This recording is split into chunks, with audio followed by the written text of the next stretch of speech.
Good afternoon. Nice to meet you, Eyal. Nice to meet you too. Thanks for having me. My pleasure. I would like to start off by thanking Liz Bremner of Earsplit PR for setting this up.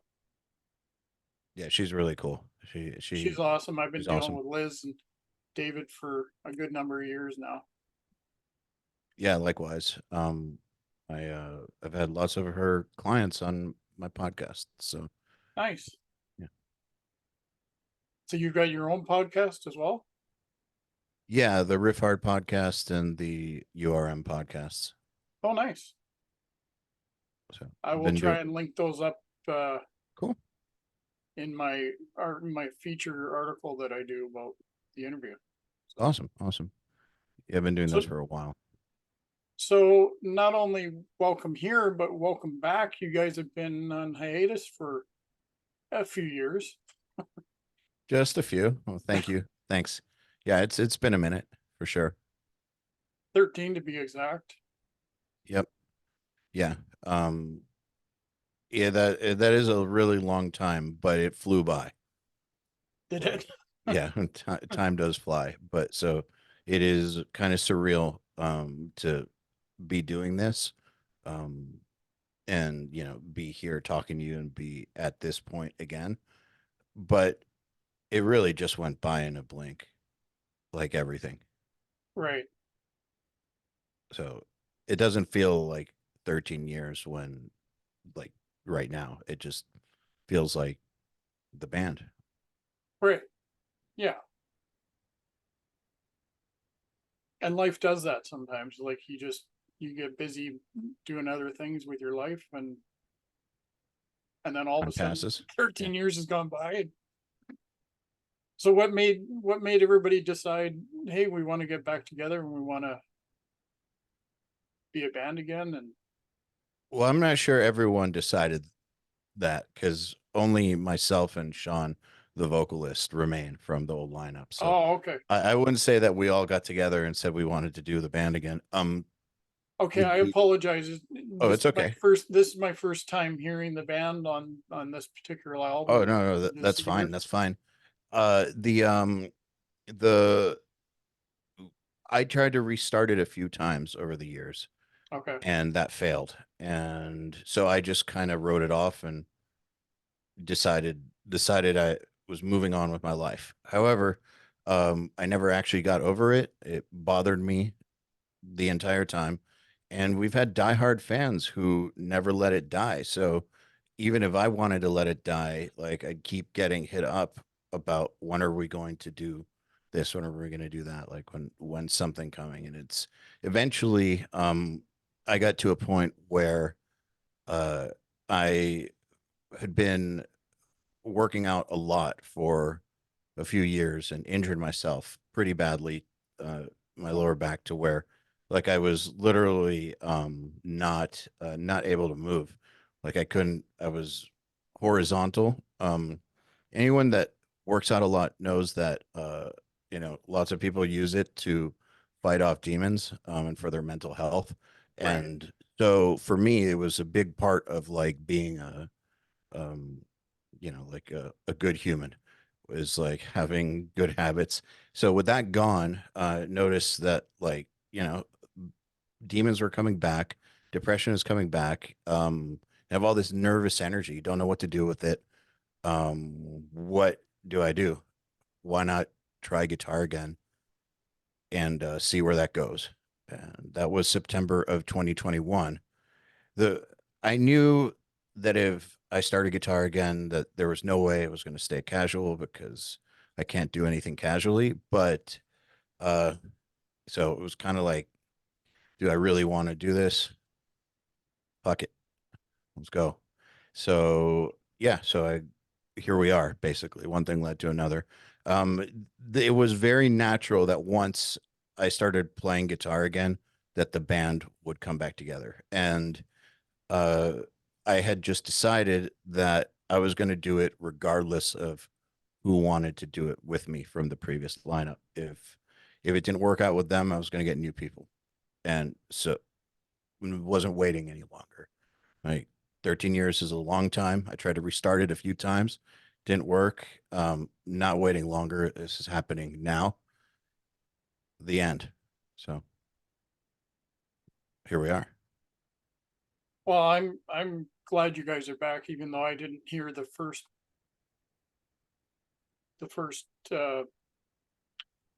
making of the band, but 1.0. yeah. Oh, that's okay. I'm But this happy, album, and I'm this happy people are discovering us now. That's great. well, yeah, I mean, some of the younger generation are just discovering Metallica and Hmm. the Beatles and stuff. So you know, I'm 57 and I'm just discovering you guys for the first time. So That's the great thing about music is it unless you write really dated music, it's evergreen basically. yeah, you're right. Well, this album, The Deceivers, comes out on May the 3rd. It's quite Yep. a ways off, but as we were mentioning before we started recording, this is a killer album from track one. Thank you. No rest, no end. And then your singles, Hex Unending, and Thanks. it just continues throughout the whole entire album. It just it's a monster. It just keeps coming at you, and it just There was a lot of pent up energy basically. It's a long time to not be doing it. There was a lot to get out basically. And I appreciate you saying that. The thing too was uh we've all seen reunions where yeah, they were kind of sad. And I mean, everyone has the right to do whatever they want, right? Like, yeah.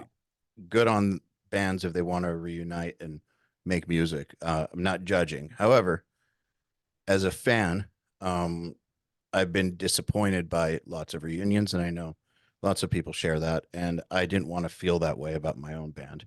So I Okay. pushed really, really hard for us to be better than before and just bring new things, just bring it, and in a way that didn't sound like the old days, that just, sounded like it had its place in the modern era without sacrificing any of the core of the band. But it was definitely there was definitely a lot of internal pressure to have it come out um like we never went anywhere basically. You've just grown musically, Yeah. is what you're saying. Yeah. Yeah, there was no break. How are you and the rest of the band feel about the final cut of I mean, it's out there now, so I mean it's on its way out. So you must be happy with it, obviously. I mean, I'm already thinking about how to write a better record. So Oh, um you know if I say yes, I'm happy with it, that's like within the constraints or within the limits of how happy I'm capable of being with something that I did. So I'm proud of it. I'm proud of it because I mean, I think we did a great job, and I think that the mission was accomplished. Um, but we finished it in October. So I'm already, my mind, I don't like stay too long in one place. Like, once I finish something, uh, I'm ready for the next thing. So um yeah, I'm happy with it, but like I can't I feel like if you let yourself get too happy, you're not going to get better. So I'm already thinking about how to do better. So it's tough to answer, man, because I realize I'm saying yes, I'm happy, no, I'm not. Yes, I am, no, I'm not. But that's all true. Human beings are complex. I can understand if yeah, if you finished it in October and now it's coming out on the May the 3rd, that's a long process, a long waiting period between done and out, and Yeah, totally. And especially in the final stages of a record, because I'm involved in the production process. Like I attended the mix in Sweden. Like the amount of times that you hear it is it's more than anyone should ever hear a record. And so by the time it's done, like handed in, like it's done for us too. Like it's over and it's not like someone said to me the other day, it's no longer ours. Now it's other people's. right, So it was ours while we were creating it. Um, but now it's yours. Now it's everybody else's. So, but like the process of handing it off, like also you're you have to move on. right. Well, yeah, because you're probably thinking about the next album. You're potentially thinking about the tour. Are you guys going to tour this album? Do you know, or is that in any stage right now? Working on it. If something that makes sense presents itself, for sure. But we're gonna be selective about it though. Right, So we're not gonna just do like we used to, where it's like 9 months of a year. Like that's not happening. So we are going to tour, but it's going to be selective and appropriate. right, Um, and to like just add something to the other part of what you were saying of when you finish, you're thinking about the next record and touring. You're also just exhausted. yeah. So you're also burned. Imagine, yeah. Like you don't have the capacity to really like uh get into it anymore. I can respect that. Um, you guys were able to recruit Krimh to Yeah, play drums on this. crazy. The beast from Septic Flesh, and he's played Yeah, on a man. few different albums, and he's even doing his own solo stuff. Yeah, he's Uh, prolific. he's just amazing. I met him a couple of years ago. I got to interview Christos from Mhm. Septic Flesh, and so of course I went into the venue early, and Krimh was there, and he's just a down to earth guy. He's just a real sweet guy. Totally, totally. Yeah. Where do you cut? How do you feel about this misconception of heavy metal? People always say to me, "I can't believe you listen to that. You're such a nice guy." I'm like, no, it's a release. The music itself kind of gives you a release. Like I've liked heavy metal since I was a kid. I think about 12 or 13 years old, because it gives you that Mhm. release. The music itself is angry. You can listen to a couple songs, and it helps you out in a way. So for me, listening to metal was not a conscious decision. I just gravitated towards it. It was like a magnet. So I guess the music speaks to me on a deeper level. There's a few other styles of music that do too. But in particular, metal just drew me in. It it wasn't really a choice, and so um I think it's that way for most people too. Is like you don't really choose your tastes. It's just what you're into. Yeah. But I remember once when I was 13, um, in some class in school where everyone in the class was allowed to bring their music in for a day. Yeah. Like, and so when it got to me, like I don't remember what I played, like Morbid Angel or something, or Pantera, I don't know. But the reaction that people had was was crazy. It was crazy. Like they started screaming. They started screaming, like Oh, turn it off, like I was like torturing a family member or something, or like ripping their oh nails my. off. Like they got violently angry and like very like the whole class. It was just this wave that swept over them. And I remember that to this day, like the reaction of normies to this style of music That's always stuck with me. And yeah, I just have to remember, like, it's got to be like what it's like to hear a foreign language that you don't understand at all and just Right, sounds like gibberish. However, this sounds like noise. So, like, just as someone who's not acclimated to it, it's got to be insane. Because I remember I mean, it's been so long now. I'm so acclimated to it, but my first time hearing death metal, like, I didn't understand what was going on either. Like, it just sounded no, like chaos and noise, and like I didn't get it. So, being that I remember what that was like, I imagine that that's what it's like for people who don't listen to it, and so they don't get it. You know, it's like you give alcohol to a little kid. Not that I do that, but I remember being a little kid and taking a sip of whiskey and like, or something like that, and it's that reaction that a kid gets to tasting alcohol when they shouldn't, right. or the first cigarette you smoke or something in your life. Like, I think that that's what metal is like to people who don't listen to it. And so I don't think they're trying to be rude or condescending.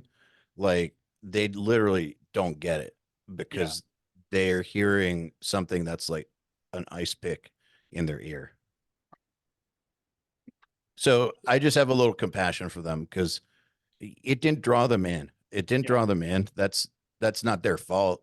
That's, like I said, you don't choose your tastes. So for whatever reason, it didn't draw them in. They're not acclimated to it. Of course, they're not going to get it. So yeah, it's fine. yeah. I remember in high school, a classmate of mine was really into Venom, and he said they're the best band in the world.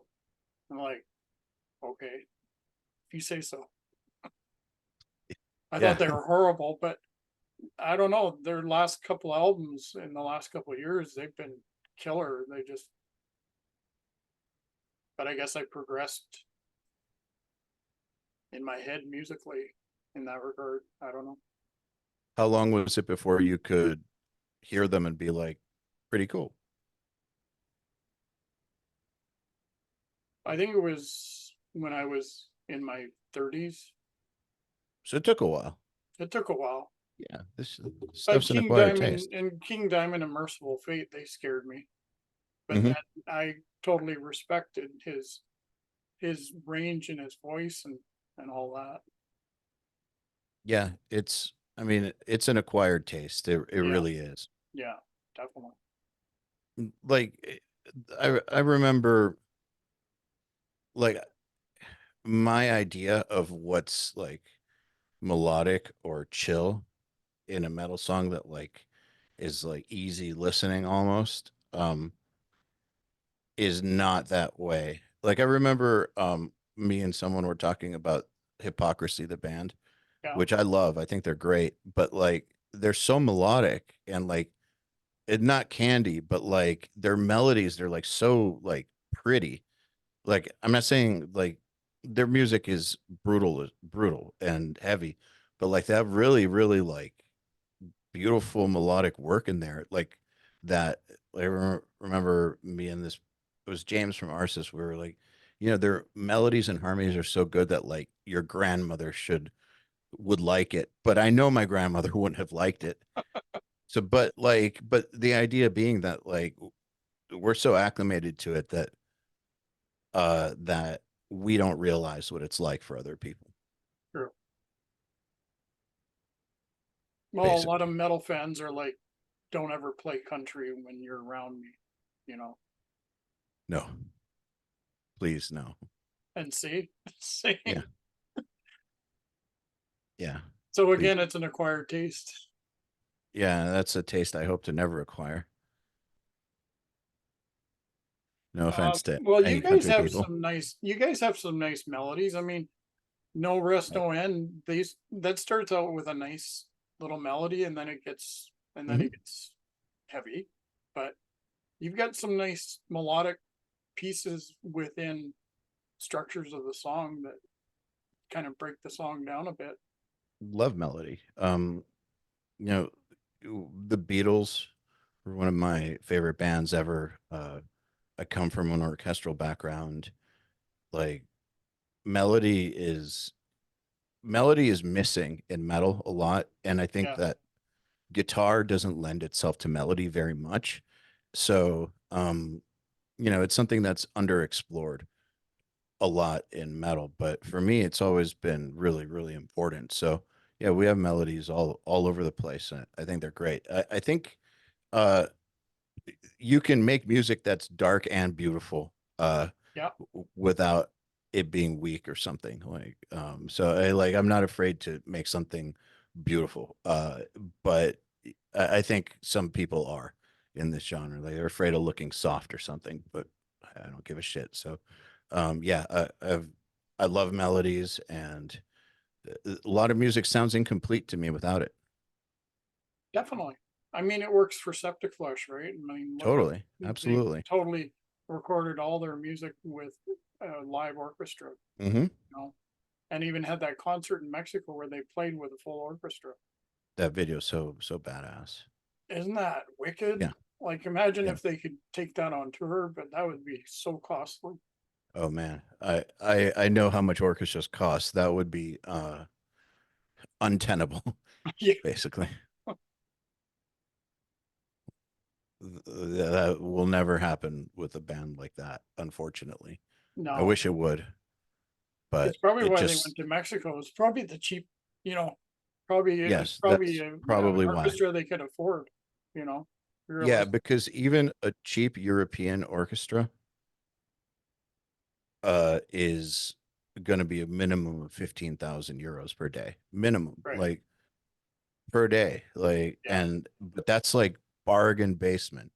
Right. So imagine like not getting bargain basement. You're talking a lot of money. So yeah, Well, they had that's full choirs in there too. You know, they had yeah. 3 choirs. They had 2 adult choirs and then the children's choir as well, which was amazing. Yep. Yeah. The big fan of Septic Flesh. Well, obviously you got their drummer to play on the album. Yeah, but I mean, there's lots of bands I'm a fan of and don't have their drummer. I'm a fan of Krimh separately from Septic Flesh. Right. Like, I like it's like compartmentalized for me. Um, so when I'm talking to him and like when we're working together, like I don't think about that at all. But then when No. we're not working together and I'm just like a fan, like I love that band and I think they're great. And when I listen to them, I'm not thinking about Krimh, the Krimh I know and work with or anything like that. It's like Yeah. it's its own entity, I guess. Well, Also, you I don't really the art and the artist, I don't see them as the same thing. I know that in the current age, our culture likes to make the art and the artist the same thing, but like right. I'm like way opposed to that. So the art is one thing, the people are another. So when I hear Septic Flesh, I don't think Krimh, I just think Septic Flesh. Well, and of course you know I'm on a different level than just an average person like myself. You know I'm on a different level We're than most buds. people do. You could say we're buds You could say what? somehow, but that we're buddies. Yeah, Oh, yeah. you could say that. Well, I would like to thank you for your time. I think our time is up here. Well, thank you for your time. Oh, my pleasure. It's been very nice speaking to you. I thank you for taking your time out of your day to do this. Happy to. Happy to. Best of luck with the album. Comes out on May Thank you. 3rd on Yep. Metal Blade Records. I hope it sells thousands of copies for you guys. It goes gold or Millions, plat. Yeah, no, not thousands, millions. millions of copies, tens of millions. But No, but thank you. with your anticipating fan base, I'm sure sales aren't going to be an issue at all. At least 50. At least 50. There's a modest answer. 55. Well, Okay, thank you. Thank you thank very you. much. Have a great day.